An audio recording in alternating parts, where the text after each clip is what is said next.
My name is Ethan. I am 32 years old. For 30 years, my family made it crystal clear who the golden child was, and last Christmas, when I refused to hand over $15 million of my own hard-earned money, my brother collapsed sobbing on the floor while my mother screamed that I stole his future. While I was sitting there, quietly trying to digest my holiday dinner and my family's sheer entitlement, my parents told me I owed my brother my entire life's work. They shamed me in front of a dozen extended relatives right there in our own dining room. But there is one thing they didn't know. I had already secured the best lawyer in the state, and I had a paper trail that was about to expose the darkest, most pathetic secret they had been hiding for years. And now they are the ones begging for mercy. Before I tell you exactly what happened, hit that like button if you believe in absolute justice. And don't forget to let me know where you are watching from in the comments. Now, let's go back to where this nightmare really started. The smell of roasted turkey, cinnamon, and pine needles filled my parents' house. It was a picture-perfect American Christmas. You know the kind I am talking about. The front yard was covered in lights that my dad had spent 3 days putting up to impress the neighborhood HOA. The dining table was set with Mom's fine china, the stuff she only brought out when she wanted to prove to her sisters that she was living the dream. Everyone was there.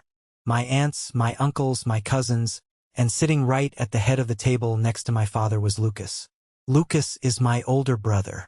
He is 35, tall, with that easy smile of a guy who has never had to actually sweat for a single thing in his life. He was wearing a cashmere sweater that Mom had undoubtedly bought for him, and on his wrist was a watch that cost more than my first car. His wife, Sarah, sat quietly next to him, sipping her wine and nodding along to whatever story Lucas was spinning about his supposedly demanding job. I was seated near the end of the table, near the kitchen door. The overflow seating, the afterthought, that was my designated spot in the family hierarchy. For the first hour of dinner, I just kept my head down. I passed the mashed potatoes, I smiled when spoken to, and I listened to Lucas complain about how unfair his corporate salary was, considering his immense talents. It was the same script we played out every Thanksgiving, every Easter, every 4th of July. Then Aunt Clara leaned across the table. Clara has always been the wild card of the family. She doesn't care about my mother's carefully constructed image. She looked right at me, ignoring Lucas entirely, and smiled. "So, Ethan," Clara said, her voice cutting through the chatter, "I heard a little rumor from a friend in the tech sector. How is the software business going? Last I checked, you closed a massive deal." The clinking of silverware stopped. The entire table went dead silent. You could have heard a pin drop on the hardwood floor. Mom blinked. Her fork paused halfway to her mouth. She looked at me like I had just spoken in tongues. Lucas tilted his head, a condescending smirk playing on his lips. "What deal?" Lucas scoffed. "Ethan just tinkers with computers." I set my water glass down. I looked at Clara, then at my parents, and finally at my brother. My heart was thumping a heavy, steady rhythm against my ribs, but my voice came out completely calm. "I sold my company last year," I said simply. My dad frowned, his bushy eyebrows pulling together. "Company? What company, Ethan?" "The real estate logistics software I have been building from the ground up for the last 10 years, I explained, looking right into my father's eyes. "The acquisition went through 10 months ago. It sold for $25 million. The air was instantly sucked out of the room. Aunt Clara beamed, her eyes sparkling with genuine pride. But she was the only one. Mom's face contorted into a mask of pure horror, as if I had just confessed to a brutal crime. Lucas went pale. The smirk vanished, replaced by a deep, flushed red that crept up his neck. His fork clattered loudly against his porcelain plate. He stared at me, his mouth opening and closing like a fish out of water. 25. "What?" he stammered. "Million," I repeated, letting the word hang in the silent dining room. It was a detonation. My parents stared at me, then whipped their heads to look at Lucas, then back at me. And that is when the absolute unthinkable happened. Lucas started shaking his head. He let out a strange, breathless laugh, and then his voice cracked. "That's not fair," he whispered, and then louder, his voice pitching up into a frantic whine.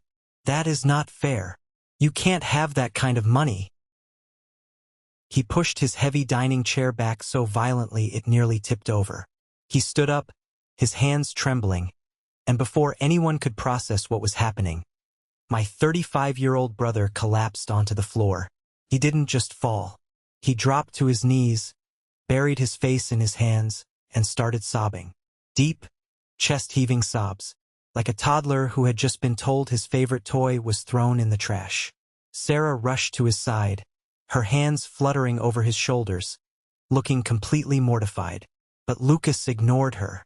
He looked up at me from the floor, tears streaming down his face, and pointed a trembling finger. "It is not fair. I have done everything right. I am the one who is supposed to be successful. He gets 25 million. Lucas gasped for air, his face twisted in ugly entitlement. "You need to give me at least 15 million. I deserve it. You owe me." I sat frozen. I literally thought I was hallucinating. But before I could even form a syllable to respond, my mother slammed both of her hands flat onto the dining table. The crystal wine glasses rattled. She stood up, leaning over the table, her eyes practically bulging out of her skull. "You stole his future," she screamed at me, her voice echoing off the walls. "You robbed your brother of what should have been his. How dare you keep this money a secret from this family?" I didn't say a word. I just sat there, looking at the madness unfolding around me. The resentment I had buried for 3 decades finally broke through the surface. This was the moment I realized that my family was not just biased. They were broken. And I knew right then, looking at my brother crying on the floor for my money, that the war had just begun. To understand the sheer insanity of that Christmas dinner, you have to understand the shadow I grew up in. In my family, Lucas was the sun, and I was just the cold, dead rock orbiting somewhere in the dark. The favoritism wasn't subtle. It wasn't something you had to read between the lines to see. It was broadcasted loudly, every single day. When Lucas sneezed, my mother would rush him to the pediatrician, convinced he had a rare ailment that needed immediate attention. When I was 9 years old, I fell out of an oak tree in the backyard and broke my left arm. The bone was literally tenting my skin. I walked into the kitchen crying, clutching my wrist. My mother looked up from her magazine, sighed heavily, and gave me a 10-minute lecture about how reckless I was and how unexpected medical bills were going to ruin their budget. We drove to the emergency room in total silence, and she complained about the copay for a month. That was the rhythm of our household. When Lucas graduated high school with average grades, my parents threw a massive catered party in the backyard. When he went to a private out-of-state college, my parents not only drained their savings to cover his tuition, but they also paid his rent for a luxury downtown apartment. They sent him a monthly allowance for groceries that somehow always transformed into concert tickets, spring break trips, and designer sneakers. Meanwhile, I attended the local community college. There was no college fund left for me. The inheritance from my grandfather? Liquidated to help Lucas buy his first condo. I worked night shifts at a greasy 24-hour diner just to afford my textbooks and keep a roof over my head. I lived in a cramped studio apartment that smelled like mildew and desperation. I ate ramen noodles and generic brand peanut butter for years. Whenever I asked for a little help, even just a loan for a couple of $100s to fix the alternator on my beat-up Honda, my dad would sit me down and give me a stern speech. "Ethan, you need to learn responsibility. The world doesn't hand you things on a silver platter. You have to build character." I learned character, all right. I learned it the hard way. Every scraped-together dollar, every night shift I worked while running on 3 hours of sleep, every time I skipped a meal just to afford internet access for my classes. It all hardened me into steel. But Lucas floated through life on a cloud of unearned privilege. In his late 20s, he got involved in some shady pyramid scheme trying to sell useless supplements. He racked up $40,000 in credit card debt. I remember the day the collection agencies started calling the house. Did my parents give him a speech about responsibility? No. They swooped in like superheroes, took out a second mortgage on their home, and cleared his debts completely. They protected his credit score while mine was in the gutter because of a single late medical bill. The message was etched into my brain. Lucas's mistakes were forgivable tragedies. My struggles were proof that I was a disappointment. By the time Lucas turned 30, my parents helped him put a massive down payment on a suburban house. When I turned 30, I received a store-bought birthday card in the mail. Inside was a crisp $20 bill and a sticky note from my mother that read, "Don't spend it all in one place." I remember sitting on the edge of my mattress, holding that $20 bill, and laughing until my ribs ached. I had stopped expecting fairness a long time ago. Instead, I channeled every ounce of that rejection, every bit of that simmering resentment into my work. I kept my head down. I taught myself coding at night after my shifts at the diner. I studied supply chain issues. I noticed a massive gap in how commercial real estate firms handled their logistics, and I started building a software solution in my tiny apartment. It was grueling. There were nights I slept on the floor of my office because I couldn't afford to keep the heat on in my apartment. I pitched my software to 50 different firms and got 50 rejections. But I didn't stop, couldn't stop, because failure meant proving my parents right. Finally, a mid-sized firm took a chance on my platform. It worked perfectly. Word of mouth spread. Suddenly, I had 3 clients, then 10, then 50. I hired a small team. We scaled quietly. I poured every cent of profit back into the business. I drove the same old Honda. I wore the same cheap clothes. My family had absolutely no idea what I was doing, because they never once asked. Whenever I saw them, they only wanted to talk about Lucas's new promotion, which usually meant he had just survived another round of layoffs at whatever middle management job he was clinging to. Fast forward a decade. After years of brutal setbacks and relentless grinding, a massive tech conglomerate approached me. They wanted to buy my software outright and integrate it into their global systems. The negotiations took 6 months. When the final paperwork was drawn up, I sat in a sleek boardroom in downtown Chicago. I gripped the heavy pen they handed me. I signed my name. The deal closed for $25 million. I didn't buy a yacht. I didn't pop champagne. I drove back to my modest apartment, sat on the couch in the dark, and stared at the digital balance on my banking app. 7 zeros. It didn't feel real. But more than the money, what I felt was a profound, overwhelming sense of vindication. I had won. I had beaten the odds, and I had done it completely alone. I made a conscious decision not to tell my family. I wanted to see how long it would take for them to notice my success on their own. I wanted to see if they would ever look at me and see a successful man, rather than the family failure. They never did, until that Christmas dinner. After my mother screamed that I had stolen Lucas's future, the room descended into utter chaos. Aunt Clara tried to intervene, telling my mother she was being ridiculous. That only made it worse. Sarah was trying to pull Lucas up from the floor, but he shrugged her off, glaring at me with red, puffy eyes. "You did this just to humiliate me," Lucas hissed, his voice thick with tears. "You have always been jealous of me. You just wanted to show off." I stood up slowly. I picked up my coat from the back of the chair. I looked at my father, who was staring down at his plate, refusing to make eye contact with me. His silence was the loudest noise in the room. He was complicit. He always had been. "I didn't steal anything from anyone," I said, my voice eerily calm against the backdrop of their hysteria. "I built a company while you were paying his rent. I earned my money, and for the first time in my life, I am going to be entirely selfish." I walked out the front door, leaving my untouched turkey on the table. The freezing December air hit my face, and I took a deep breath. I thought the worst was over. I thought walking out that door was the end of it. I was so incredibly wrong. I didn't sleep a wink that night. I lay in bed, staring at the ceiling shadows, replaying my mother's screaming face and Lucas's pathetic breakdown on the floor. I felt a strange mixture of exhaustion and absolute clarity.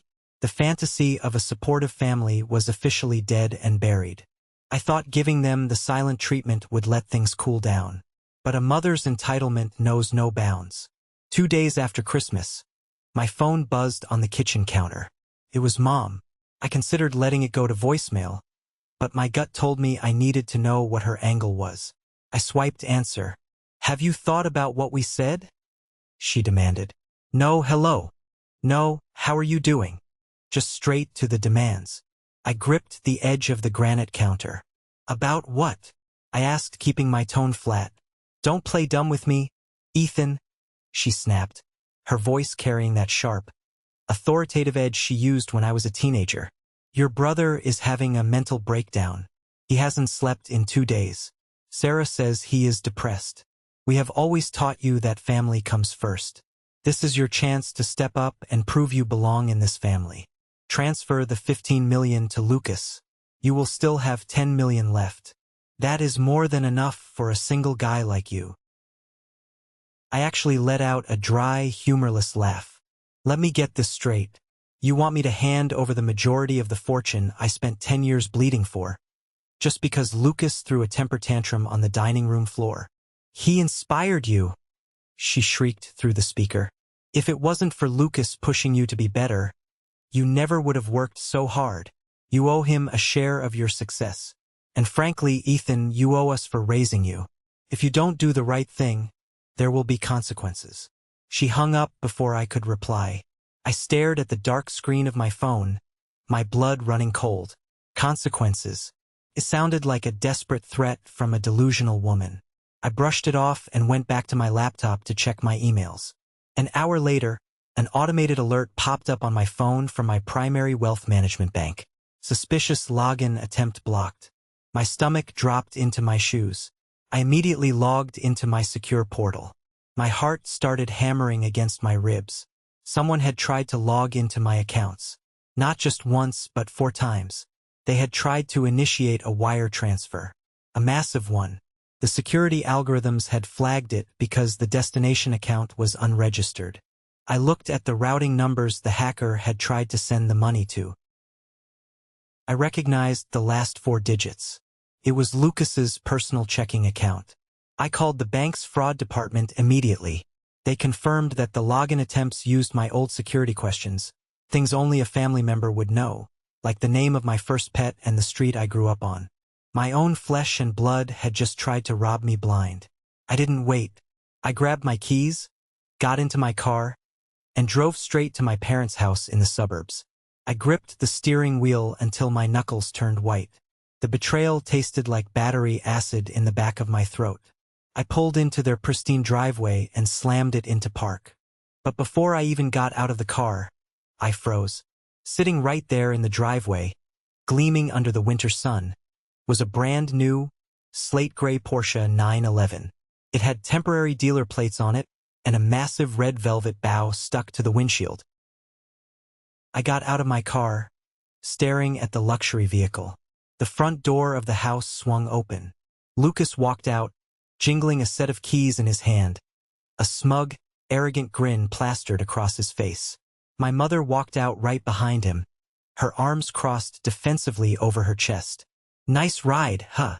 Lucas called out, leaning against the hood of the Porsche. "Figured I deserved a little pick-me-up after the stress you put me through this week."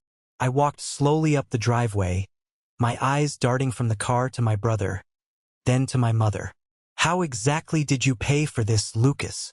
I asked, my voice deadly quiet. "Because I know for a fact you are drowning in debt."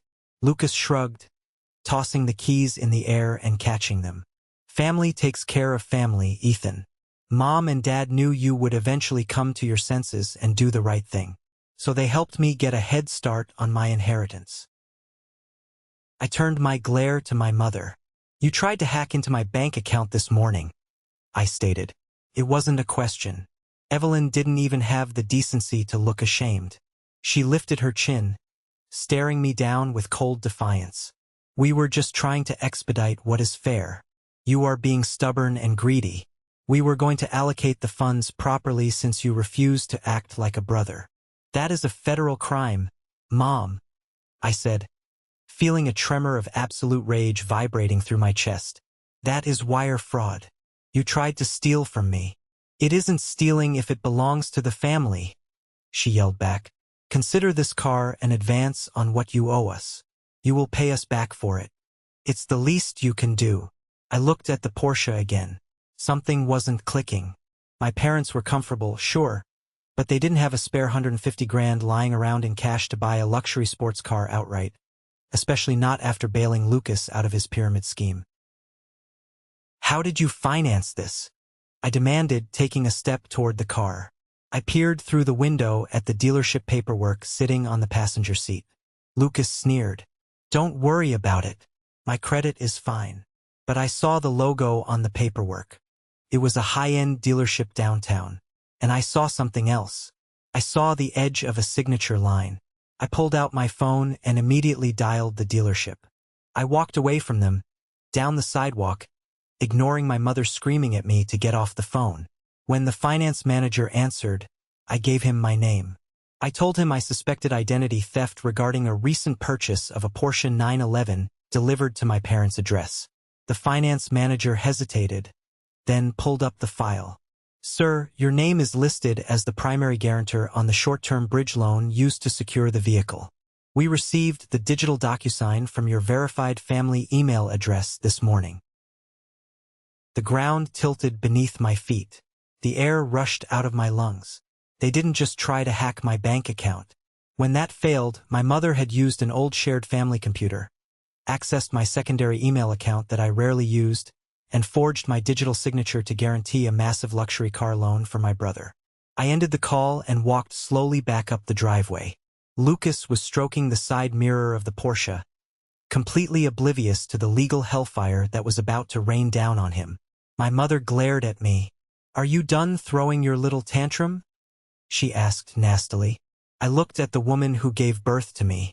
I looked at the brother who had been handed the world on a silver platter and still wanted to take my plate. The lingering hope that maybe, deep down, they actually loved me, died right there on the concrete driveway. You forged my signature on a loan document, I said softly. Lucas's hand stopped moving. My mother's eyes flickered with a split second of panic before masking it with anger. We did what we had to do, she shouted. You forced our hand. I nodded slowly. The anger vanished, replaced by a terrifying, absolute zero coldness. Enjoy the car, Lucas, I said, turning my back on them and walking toward my Honda. Because it's the last thing you will ever get. I drove away, leaving them standing in the driveway. They thought they had outsmarted me. They thought I would just roll over and pay the bills like I always did. They thought I was still the weak little boy desperate for their approval. But I wasn't that boy anymore. I had $25 million, a terrifying amount of patience, and I was about to go to war. The moment I got back to my apartment, I didn't cry. I didn't scream into a pillow. I sat at my kitchen island, opened my laptop, and went to work. If my family wanted to play dirty, I was going to show them what a scorched earth campaign actually looked like. The first call I made was to Olivia. Olivia was the corporate attorney who had handled the acquisition of my software company. She was a shark in a tailored suit, a woman who drank espresso black and looked at human emotion as an exploitable weakness. I paid her a massive retainer for a reason. I sat in her glass-walled office the next morning, overlooking the city skyline. I slid my laptop across the mahogany desk and showed her the bank alerts, the emails, and the documentation I had managed to pull regarding the forged Porsche loan. Olivia reviewed the files in total silence. Her face was entirely unreadable. After 5 minutes, she closed the laptop and looked at me over the rim of her glasses. Your mother committed felony wire fraud and identity theft, Olivia stated, her voice as smooth and cold as ice. And your brother is complicit in receiving stolen goods and fraudulent financing. Do you want them in prison, Ethan? Because I can make that happen by Friday. I rubbed my temples. Sending my parents and brother to federal prison felt like a step too far, even now. It would destroy my father, who had always just cowardly stood by, and it would tear the extended family apart. No, I said firmly. I don't want them behind bars. I want them humiliated. I want them legally bound from ever touching me again. And I want them to pay for that car themselves, or watch it get repossessed. Olivia nodded, a faint, dangerous smile touching the corners of her mouth. Understood. We do this surgically. We brought in Ben, a forensic accountant. Within 48 hours, Ben had moved the vast majority of my liquid assets into blind trusts and offshore holding accounts. I changed every password, implemented biometric security on everything, and completely wiped my digital footprint from any device my family had ever had access to. To build an airtight case for mediation, I needed undeniable proof. Olivia hired a private investigator. Within 3 days, the PI had secured the IP logs from my bank, proving the login attempts originated from the Wi-Fi router inside my parents' living room. He also obtained the metadata from the forged DocuSign, tying it directly to my mother's personal iPad. While I was building this fortress, my family was busy launching a smear campaign. My phone started blowing up with texts from aunts, uncles, and cousins. Evelyn had called everyone.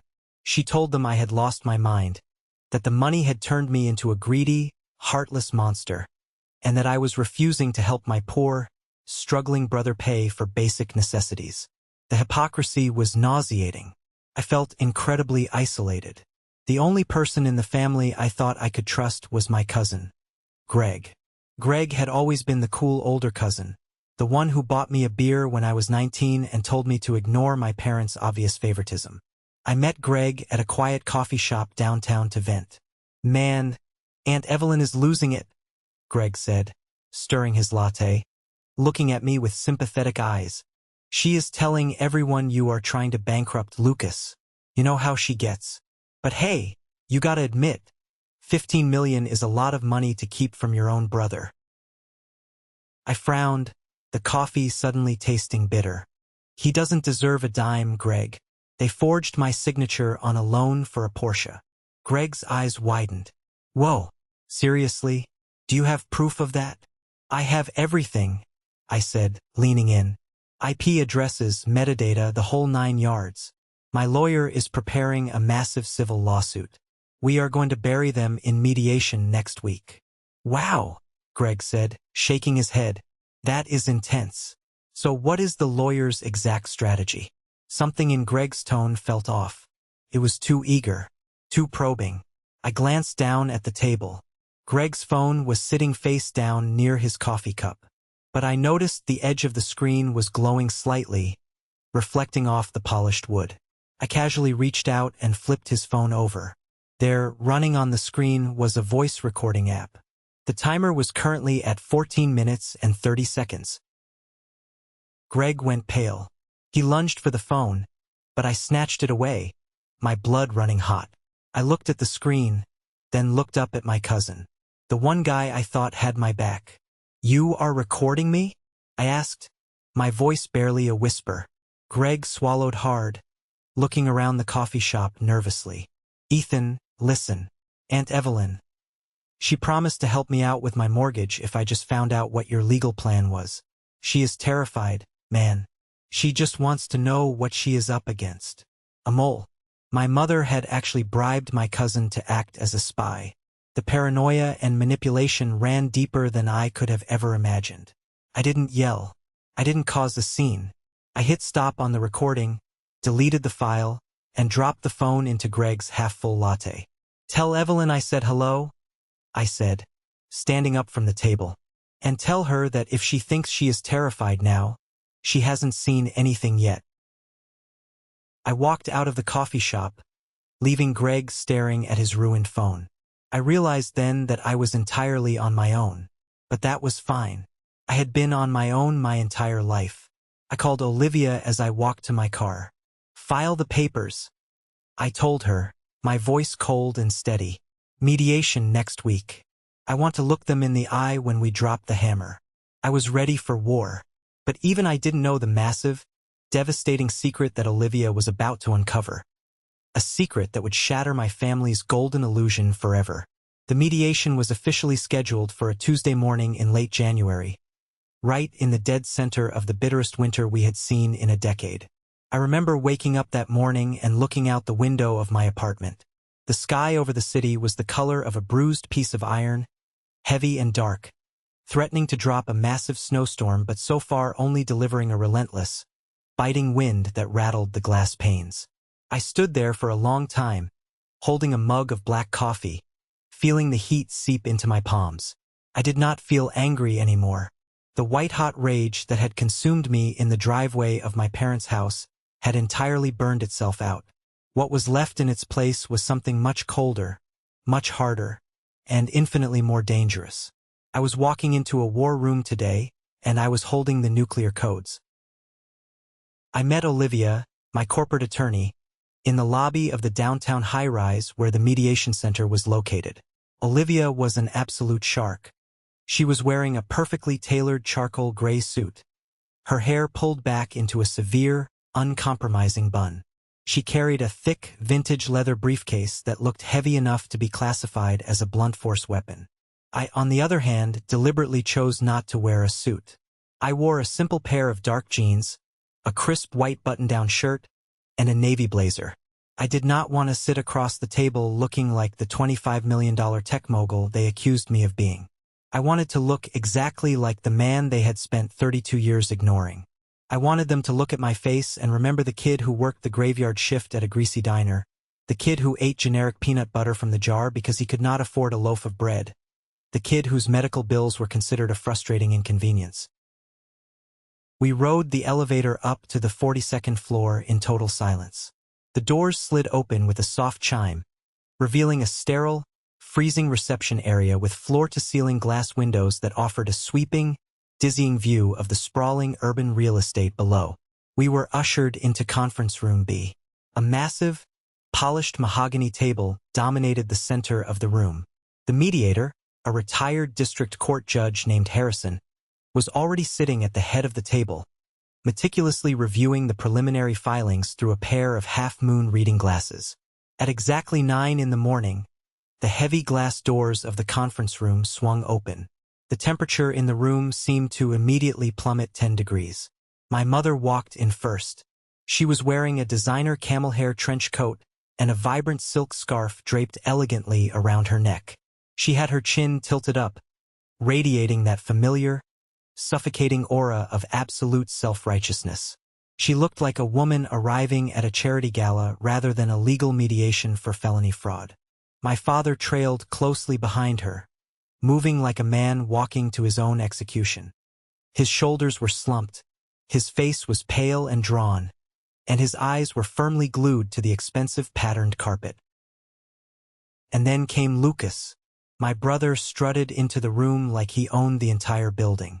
He was wearing a custom-fitted midnight blue suit with a silk tie.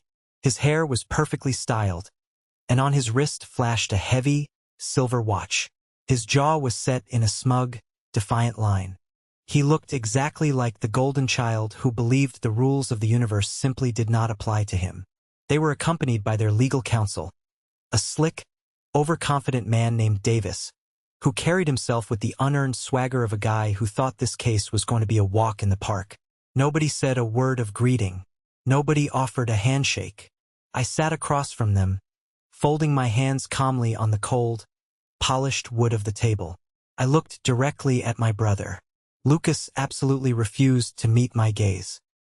He was too busy adjusting his expensive watch, straightening his cuffs, and whispering confidently into his lawyer's ear. My mother, however, stared absolute daggers at me. Her eyes were burning with a toxic, irrational mix of hatred and entitlement. She truly, deeply believed that she was the victim in this scenario.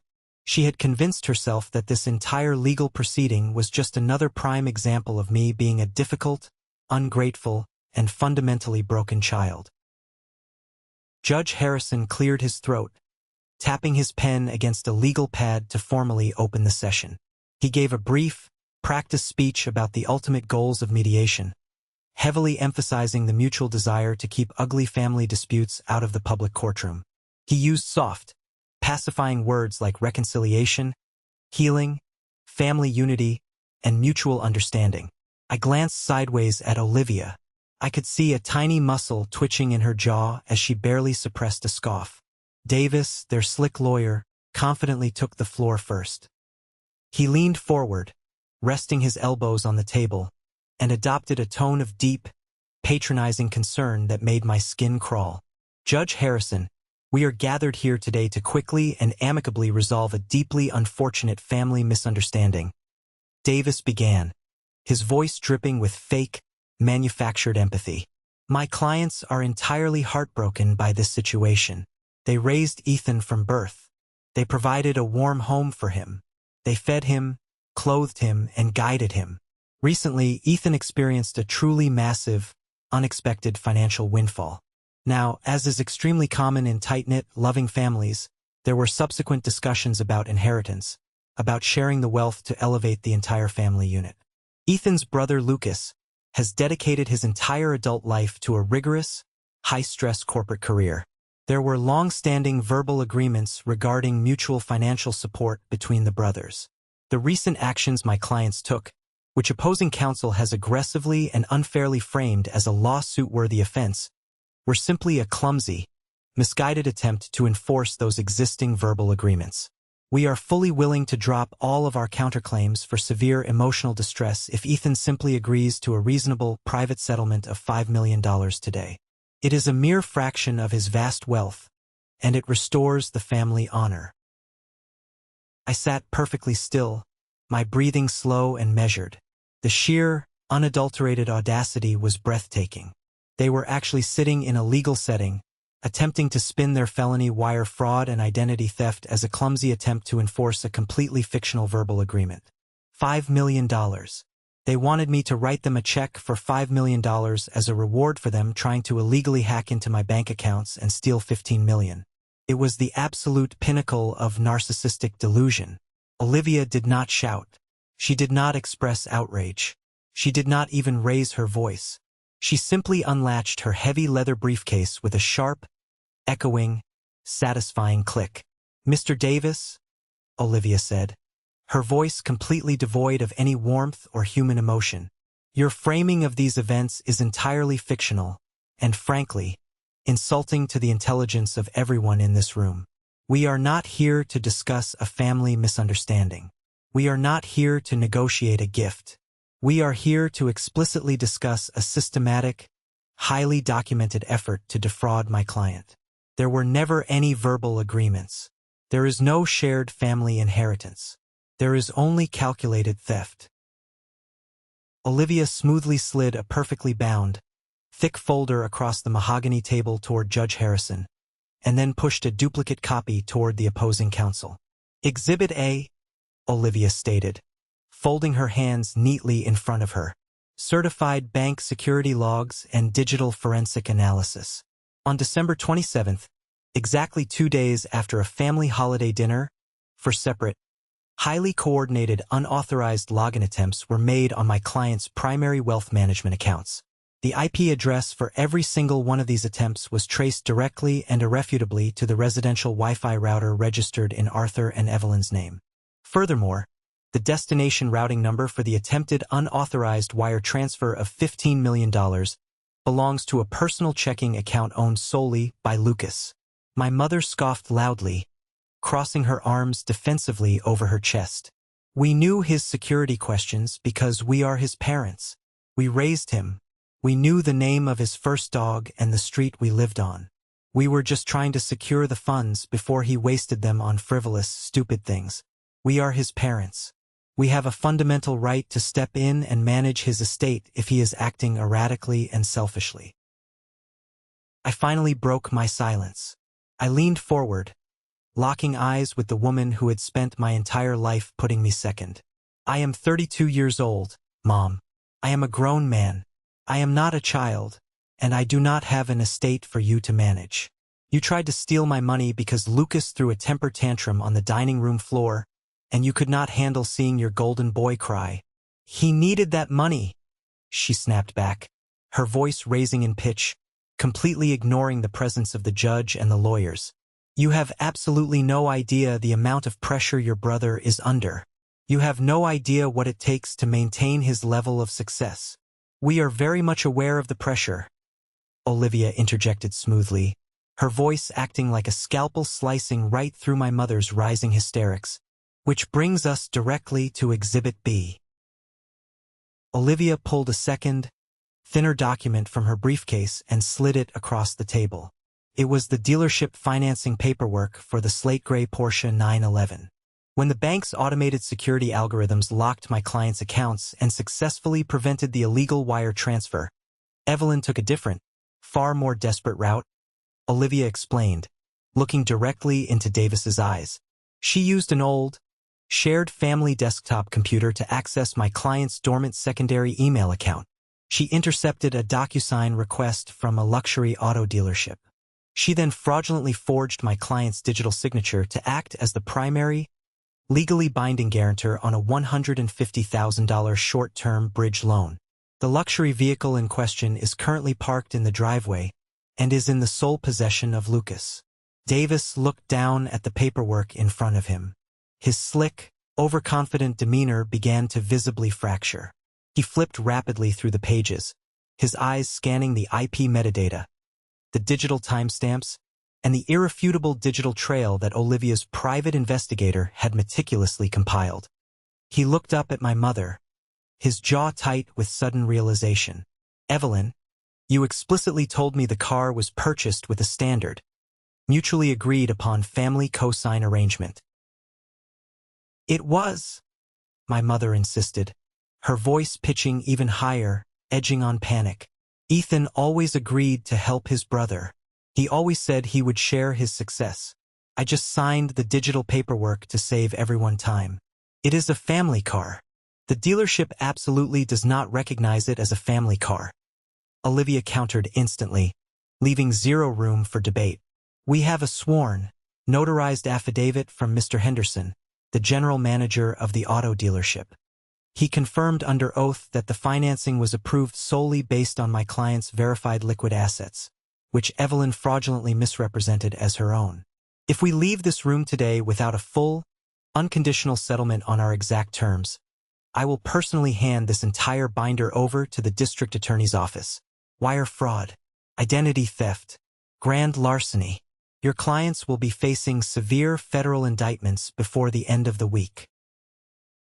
The room fell completely, utterly silent. The crushing reality of the legal situation finally breached the thick walls of their arrogance.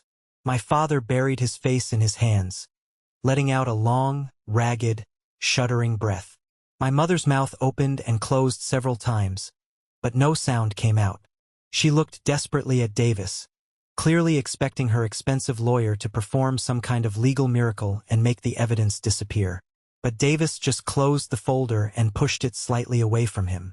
He knew a completely losing hand when he saw one. Lucas, however, was not finished. He slammed his fist down onto the mahogany table, his face twisted in desperate, cornered rage. "This is completely ridiculous," Lucas shouted, pointing a shaking finger directly at me. "You are bluffing. You would never send your own mother to federal prison. You are just trying to scare us because you are cheap and you are greedy. You have $25 million. Ethan, I am your flesh and blood. I have a high-level corporate salary to maintain, a pristine reputation to uphold in my industry. If you take that car away, my entire professional network will think I am failing. You owe me that Porsche. You owe me a cut of your software company.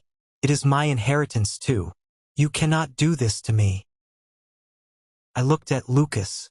I looked at the perfectly tailored suit, the expensive silver watch, the immaculate hair. He was a completely hollow shell of a man, propped up entirely by our parents' lifelong delusions and funded by my stolen money. He was so deeply, pathologically entrenched in his own lies that he actually, genuinely believed he was the victim of a great injustice. "You do not have a reputation to uphold, Lucas," I said quietly, my voice barely above a whisper. Lucas froze mid-rant. His eyes darted to my face, a sudden, blinding flash of panic appearing in his pupils. "What are you talking about?" he demanded, his voice suddenly trembling. I looked over at Olivia. She gave me a single, sharp, confirming nod. The trap was perfectly set. The bait had been completely swallowed. It was time to drop the absolute bomb that would obliterate their golden family illusion forever. "Let us talk in detail about your high-level corporate salary, Lucas," Olivia said, her voice dropping to a terrifyingly calm, clinical register. She reached into the depths of her leather briefcase one final time and pulled out a thick manila envelope. Let us talk about this immense, crushing professional pressure your mother keeps referring to. The exact pressure that supposedly justifies defrauding my client out of millions of dollars. Olivia smoothly opened the envelope and extracted a thick stack of financial and human resources documents. She did not hand these to the opposing counsel. Instead, she spread them out face up across the center of the table, directly in front of Judge Harrison, making sure every single person in the room could see the official company letterheads. My private investigator did an incredibly thorough background check to determine the actual, underlying motive behind this sudden, desperate, and highly illegal need for $15 million. Olivia explained to the room, her tone completely matter-of-fact. Lucas has spent the better part of the last calendar year bragging to his entire extended family about a massive promotion at his corporate firm. He explicitly claimed he was on the accelerated partner track. He claimed his base salary had tripled, accompanied by massive performance bonuses. It did, Lucas shouted, his face turning an ugly, mottled shade of crimson. I am a senior director of regional sales. I run an entire division. Olivia ignored his outburst completely, not even blinking. According to the official employment records subpoenaed directly from the Human Resources Department of his former firm, Lucas was officially terminated for cause exactly 8 months ago. He has not drawn a single paycheck or salary since May. He does not have a promotion. He is not a senior director. He does not have a job of any kind. The silence in the conference room was absolute and profound. It was so quiet I could literally hear the winter wind howling against the thick glass windows 42 stories up in the sky. My father's head snapped up so fast I thought he might give himself whiplash. He stared at Lucas, his eyes wide with absolute, unadulterated horror. Terminated? What is she talking about, Lucas? You put on a suit and leave for the office every single morning at 7:30. I have seen you drive away. Lucas was trembling violently now. He looked exactly like a trapped animal backed into a corner with nowhere left to run. Dad, it's a complete lie. She is lying. Ethan paid someone to fabricate these documents to ruin my life and humiliate me in front of you. We do not fabricate legal documents, Olivia said sharply, her patience finally wearing thin. You were officially fired for gross negligence, repeated failure to meet basic sales quotas, and expensing highly inappropriate personal luxury vacations to your corporate credit card account. But the termination from the firm is only the very beginning of the story. Because a man without a corporate salary cannot possibly maintain a massive suburban mansion, a highly exclusive country club membership, and a wife who has grown deeply accustomed to a life of complete luxury. A man in that specific position needs a massive financial bailout. Olivia picked up a second, highly official-looking document from the table and turned her piercing gaze directly to my mother.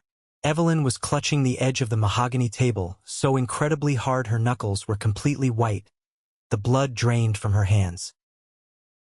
When Lucas was fired and realized he was utterly bankrupt, he went directly to his mother. Olivia continued, the pieces of the complex puzzle snapping together with brutal, unforgiving precision. And Evelyn, absolutely determined to protect the golden child's perfect image at all costs, decided to secretly fund his lavish lifestyle to keep up appearances. But Arthur and Evelyn, living on a fixed retirement income, did not have the liquid cash required to support a defunct, unemployed corporate executive. Their life savings had already been completely drained years ago, paying off Lucas's previous credit card debts and funding his out-of-state college education. Olivia slid the heavy document across the smooth wood, stopping it directly in front of my father. Arthur, I strongly suggest you put on your glasses and read this document very carefully, Olivia said, her voice dropping to a sympathetic but firm tone. It is a legally binding record of a second mortgage deed of trust. Exactly 3 months ago, your wife fraudulently forged your signature to take out a massive equity line of credit against your primary real estate property. She mortgaged the family home to the absolute maximum limit. She has been systematically funneling hundreds of thousands of dollars from that equity line directly into Lucas's personal checking account to make it look like he is still drawing his senior director salary. Your entire family is not just struggling. You are entirely, irreversibly bankrupt. My father let out a sound that will be permanently etched into my memory for the rest of my life. It was a hollow, breathless, agonizing gasp, sounding exactly like a man who had just been brutally stabbed in the chest. He picked up the mortgage document with violently shaking hands. He read the staggering numbers printed on the page.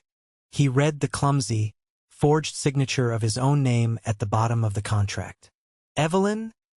my father whispered, his voice cracking and breaking on the syllables. He slowly turned his head and looked at his wife of over 40 years as if she were a total, terrifying stranger. "You remortgaged the house? You put the home we have lived in for 30 years in jeopardy for this? You forged my name." Evelyn finally broke.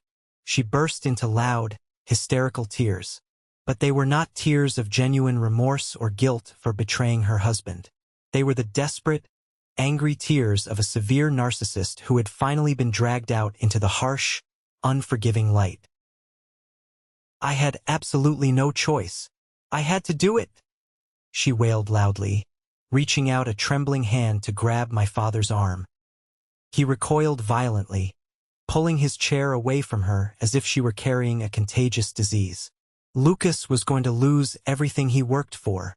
Sarah was going to divorce him and take the house. I could not stand by and let my son be a public failure. It was only supposed to be temporary. I was going to fix it before you ever found out. "How?" my father roared, abruptly standing up from his chair.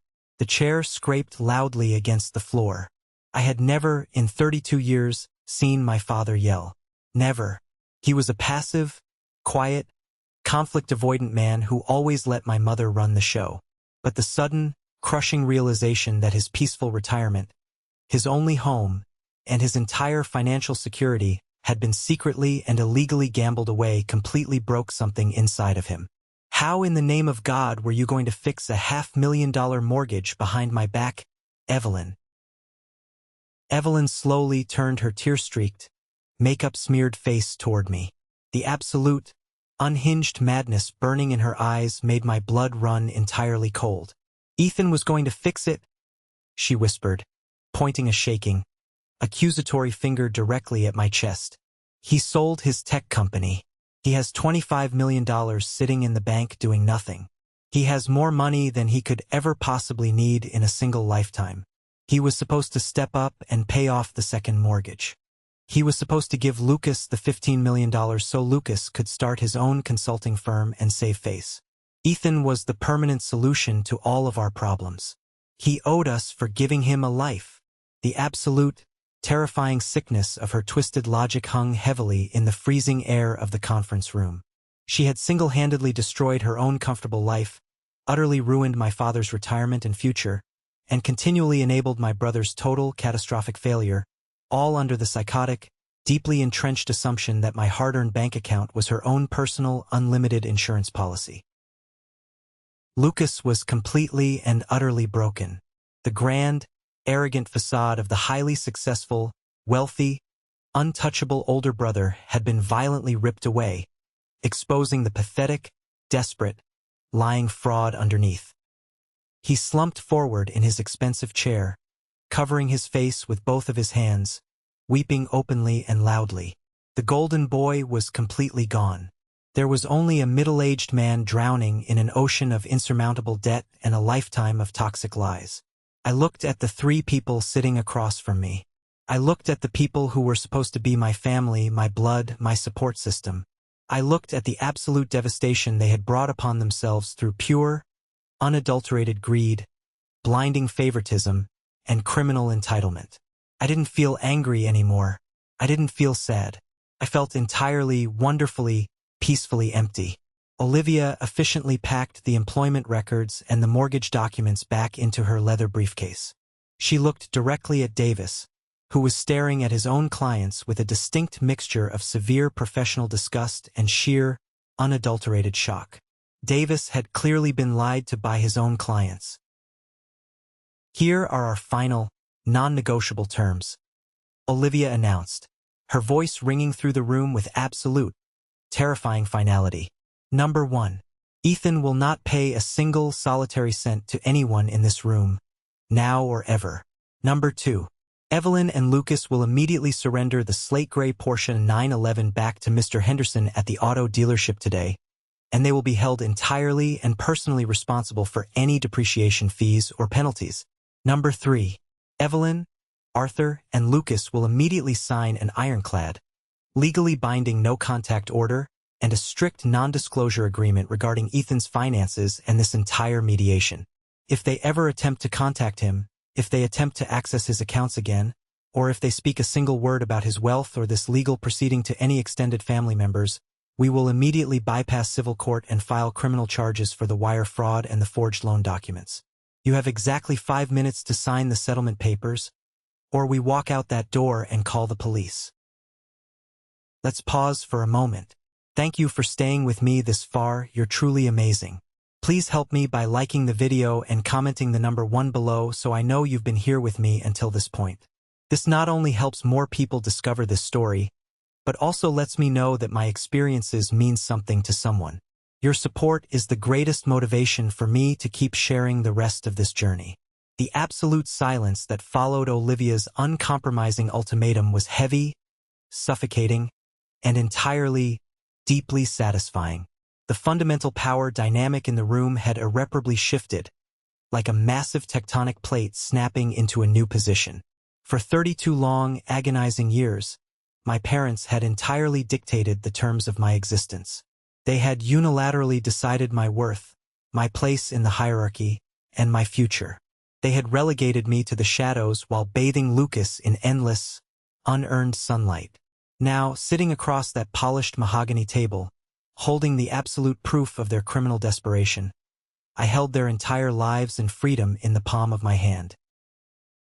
Davis, the opposing lawyer, didn't even attempt to negotiate or offer a counterproposal. He was a professional, and he knew his clients were completely dead in the water. He pulled an expensive gold pen from the inner pocket of his suit jacket and placed it gently on the table next to the thick stack of settlement documents Olivia had just laid out. He looked over at my father, who was still staring blankly at the wall. "Arthur," Davis said quietly, dropping the aggressive, sleazy lawyer persona entirely.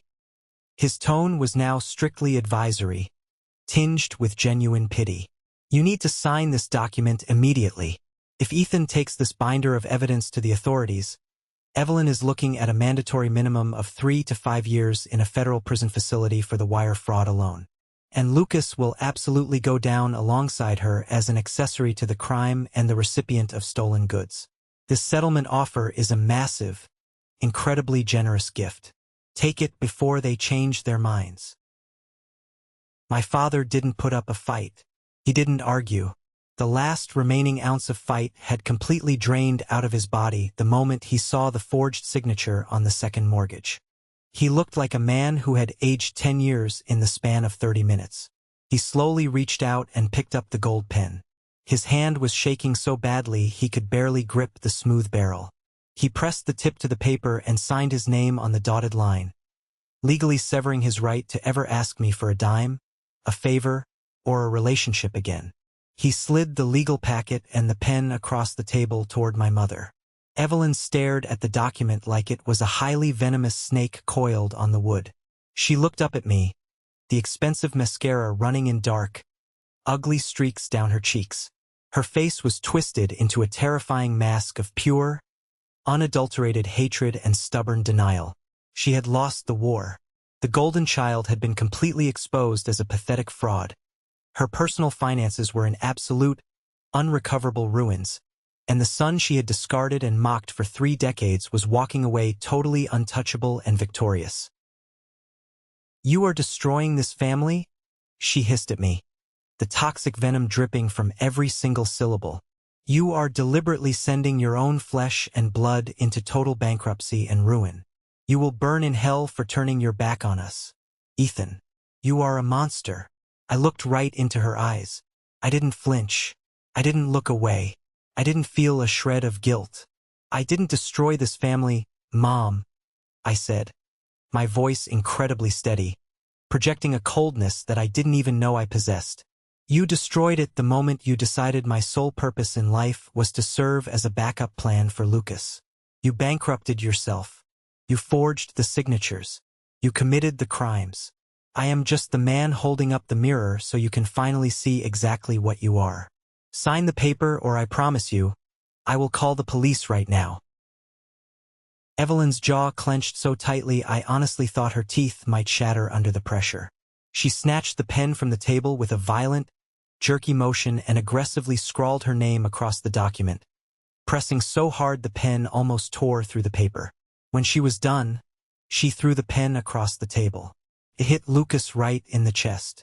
Lucas didn't say a single word. He didn't look at me. He didn't look at his mother. He kept his eyes locked firmly on the grain of the mahogany table, tears silently dripping off his chin and staining the expensive fabric of his custom suit. He slowly picked up the pen and signed his name, officially surrendering his fictional inheritance, surrendering the luxury Porsche, and surrendering the lifelong illusion of his absolute superiority. Olivia meticulously checked every single signature on the documents, ensuring everything was perfectly, legally binding. She placed the signed contracts into her briefcase, snapped the brass locks shut, and stood up from her chair.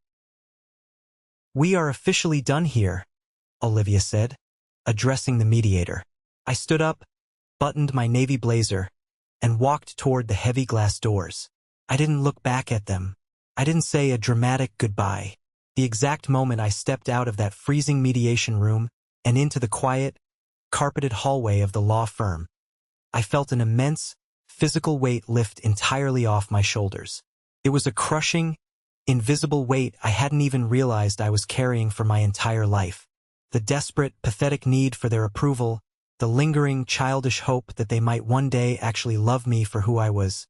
It was all completely gone, evaporated into thin air, and in its place was a profound, unshakable, beautiful sense of absolute freedom. The real-world fallout was swift, brutal, and entirely merciless. The very next morning, at exactly 8 o'clock, a heavy-duty tow truck arrived at my parents' quiet suburban home. The neighbors, the very people my mother had spent decades trying to impress with her manicured lawns and fake stories of success, all peeked through their living room blinds. They watched in shocked silence as the brand-new, slate-gray Porsche 911 was unceremoniously hooked up, dragged out of the driveway, and loaded onto a flatbed truck for repossession. Lucas stood on the front lawn in his bathrobe, watching his ultimate status symbol disappear down the street, while Sarah stood in the doorway screaming at him at the top of her lungs. But I didn't just stop at the legal settlement and the repossession. I needed to ensure that the vicious smear campaign my mother had started among our relatives was permanently dismantled. I reached out to Thomas, an independent, highly respected journalist who specialized in business and tech profiles. Thomas had been emailing me for months, wanting to do a deep dive piece on the quiet, highly successful acquisition of my real estate logistics software company. I finally agreed to sit down for an exclusive interview. I didn't use the article to explicitly bash my family or air our dirty laundry. That would have been petty, and it would have made me look bitter.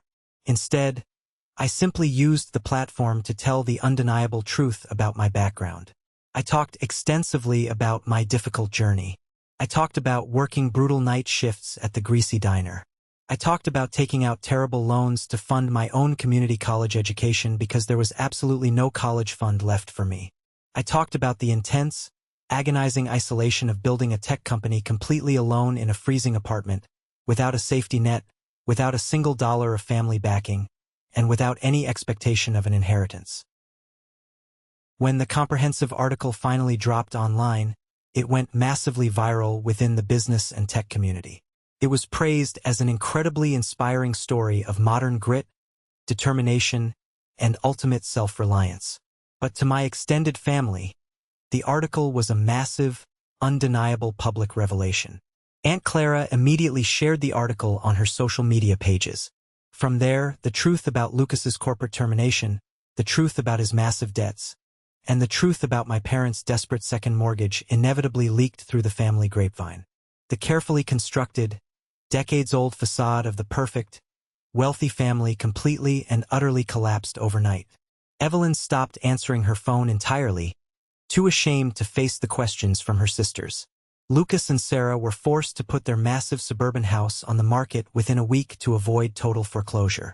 The golden child had finally flown too close to the sun, and his wax wings had melted entirely, sending him crashing down into the harsh reality he had avoided his entire life. It has been exactly 1 full year since I walked out of that freezing mediation room and left my family sitting at that mahogany table. I haven't spoken a single word to my parents or my brother since that day.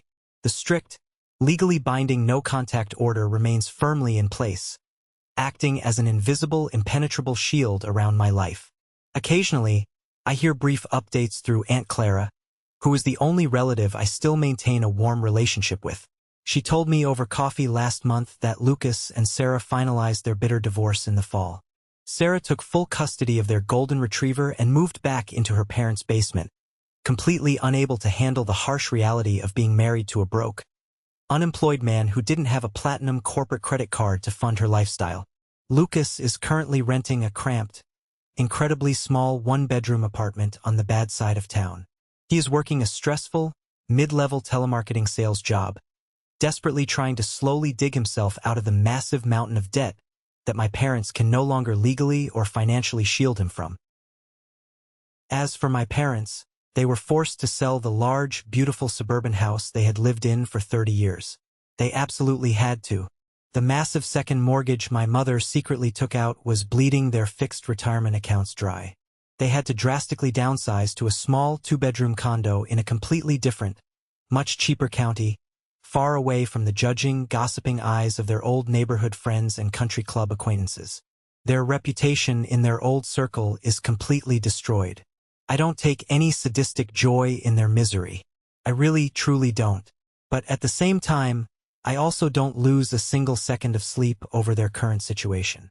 They made their calculated, selfish choices over the course of 3 decades, and they are finally, for the first time in their lives, facing the severe consequences of those choices without me acting as their designated human shield and financial punching bag.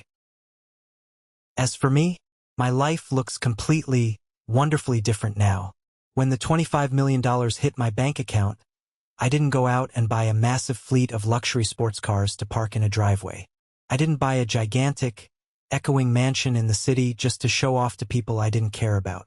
Instead, I bought a beautiful, quiet, sprawling piece of heavily wooded land up in the mountains, about 2 hours outside of the city. I hired an architect and built a custom house with massive, floor-to-ceiling windows that let in the warm morning light. It is a place where the air is incredibly clean, and the only sounds you can hear are the wind moving through the tall pine trees and the occasional deer walking through the yard. It is my absolute sanctuary, a highly secure place where absolutely nobody is ever allowed to demand anything from me. But more importantly than the house, I found a brand new, deeply fulfilling purpose in my life. Having millions of dollars in the bank gave me incredible freedom, but money alone didn't give me internal fulfillment. I realized over the past year that my difficult experiences, the agonizing years I spent scraping by at the diner, and fighting for every single inch of ground in the corporate world, were incredibly valuable lessons. I took a portion of my wealth and started a dedicated mentorship foundation for young, highly driven, underprivileged entrepreneurs. I work specifically with teenagers and young adults who come from broken homes, kids who do not have a shiny college fund waiting for them, kids who have been explicitly told their entire lives by their parents or teachers that they aren't smart enough, fast enough, or good enough to succeed. I personally fund their initial startup ideas. I sit in conference rooms with them for hours and teach them how to write code, how to pitch to angel investors, how to deeply understand real estate logistics, and how to navigate complex corporate strategy. When I look at those kids sitting across the table from me, their eyes wide with ambition, I see myself. I see the raw hunger, the quiet desperation, and the immense, beautiful, completely untapped potential that just needs a little bit of watering to grow. I give them the one specific, crucial thing my family intentionally withheld from me my entire life: absolute, unconditional support and belief in their abilities.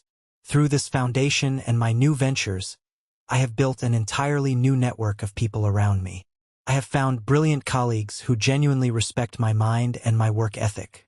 I have found amazing friends who highly value my time, my conversation, and my loyalty, not the balance of my bank account.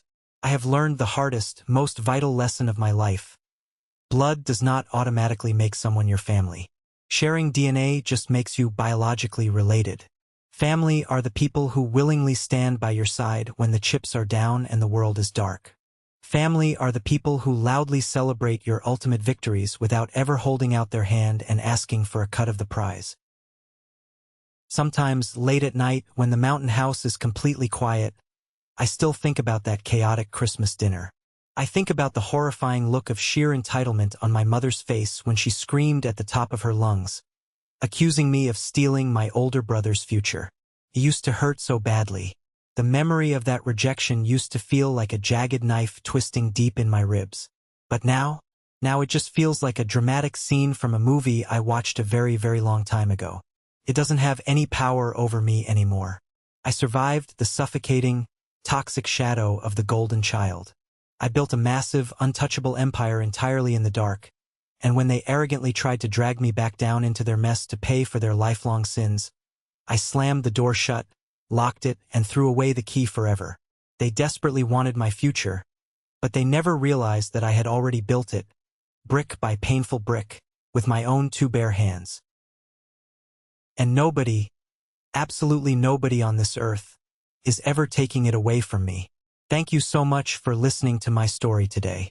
If there is one crucial, life-changing thing I want you to take away from hearing about my journey, it is this: your inherent value as a human being is not determined by how financially or emotionally useful you are to toxic, manipulative people, even if those people happen to be the parents who raised you.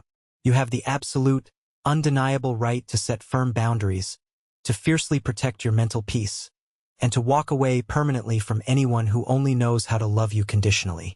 Have you ever faced something similar with your own family dynamics? Have you ever had to make the agonizing decision to cut ties to protect yourself and your future? Share your personal story in the comments below, and don't forget to like and subscribe so you don't miss the next journey. We are in this together.